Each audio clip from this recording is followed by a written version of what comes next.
you're giving a very nuanced answer, which I'm glad on Kerala Story, not black or white. But it's not just Kerala Story. Last year, one of the big successes was Kashmir Files.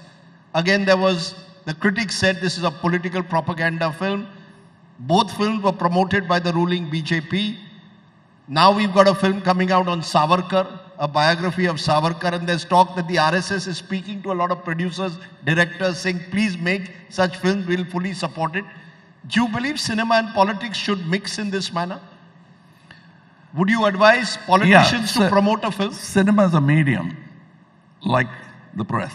You could talk to the people through it.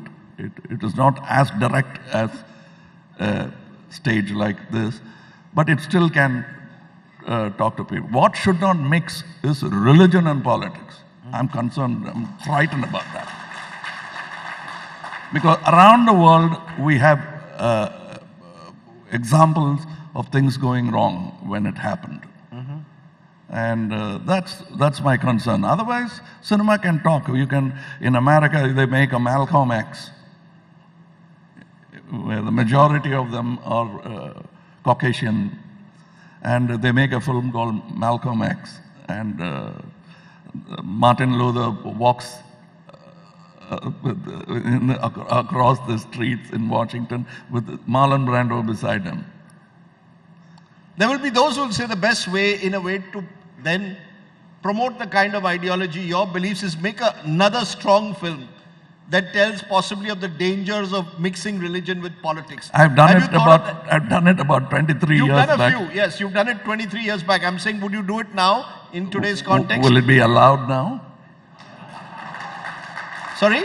Will it be allowed now? Why won't it be allowed? Are you worried about that? You went on the Bharat Jodo Yatra at a time when many film stars and celebrities were reluctant to go along with Rahul Gandhi, fearing what adverse reaction will it have. Was there any backlash? Well, we'll see. We shouldn't talk too soon. No taxman has come to your house, has they? They can't, because I pay my taxes. If they do come, they'll come to collect, respectfully. No, but are you saying somewhere that in that earlier answer that you gave me about, will I be allowed to make such a film? No, I'm just joking. I'll tell you why. Because Rahul Gandhi, with whom you did this Bharat Jodo Yatra, goes around the country saying there's an atmosphere of fear, that Indian democracy is under threat.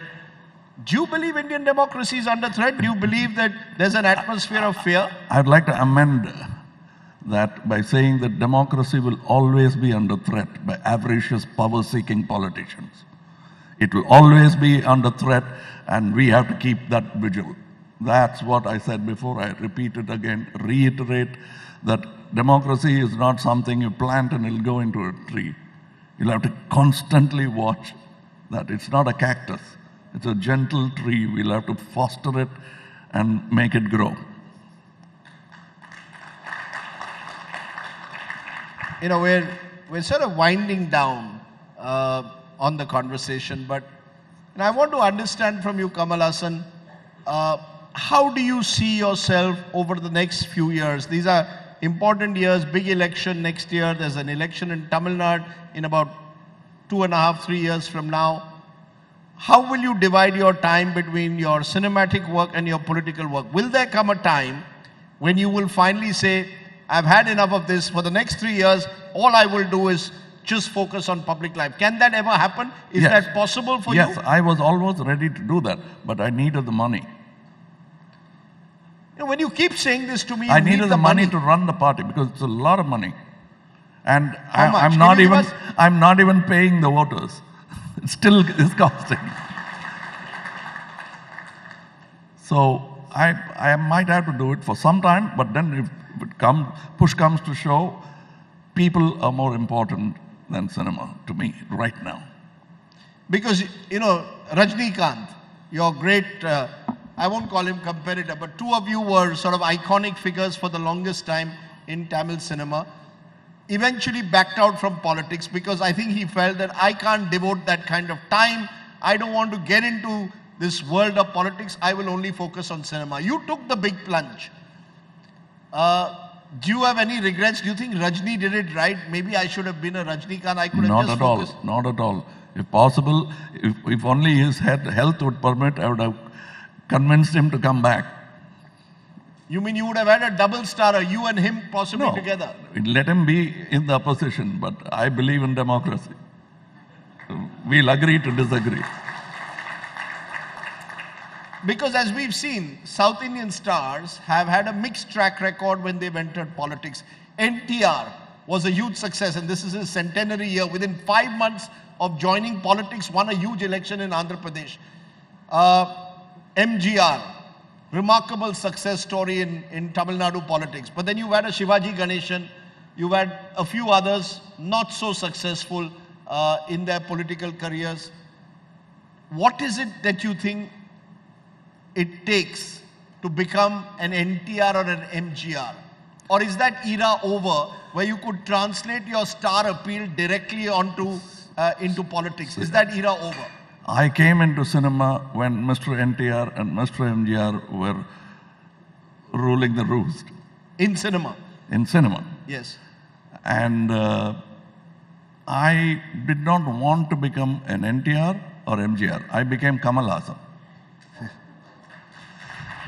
So even in politics, I will not emulate them totally. There are some good things they did. I will try to incorporate them if I'm given the opportunity.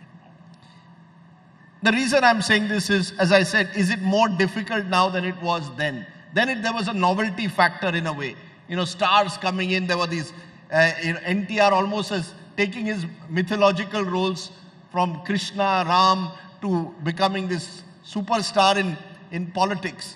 MGR also, the character was created very carefully by Anna and others so that he could become this big star.